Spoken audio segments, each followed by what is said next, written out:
et européen, nos comités France-Donbass et aujourd'hui Novopol en particulier, et les remercions de tous nos cœurs. Nous avons un ennemi commun et notre victoire sera aussi commune. Vive l'Europe libre, vive la France souveraine et indépendante, fidèle à ses idéaux profonds et séculaires, vive le Donbass, vive Novorossiya, vive la Russie de Poutine, revenons marquer l'histoire pour mettre fin à l'hégémonie néfaste et innocide de la puissance atlantique.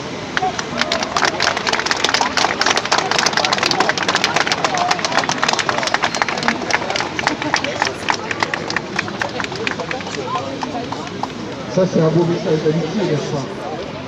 Ça nous renforce. Chers amis, la doxa se fissure. Ils avaient imaginé que l'on goberait leur fadaise sans rechigner. Ils pensaient que nous étions, comme la majorité de nos concitoyens, de bons gogos, bien formatés, et que pour nous, l'information distillée quotidiennement devait être prise pour argent comptant. Eh bien non, leur plan a failli. Grâce aux nouvelles technologies de l'information, nous avons tout au long de ces mois été informés de manière continue et bien réelle, sans miroir déformant. D'où notre engagement sans état d'âme en faveur de Novorossiya.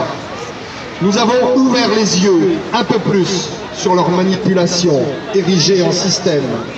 Et pour ceux qui avaient encore des doutes, eh bien ils ont jeté leurs écrans de télévision aux orties.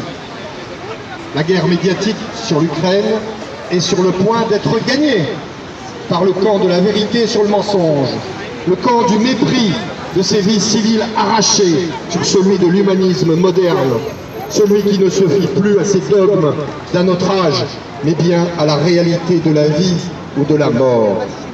Les scènes d'horreur qui se sont égrenées tout au long de ces derniers mois dans le Donbass restent figées dans nos mémoires.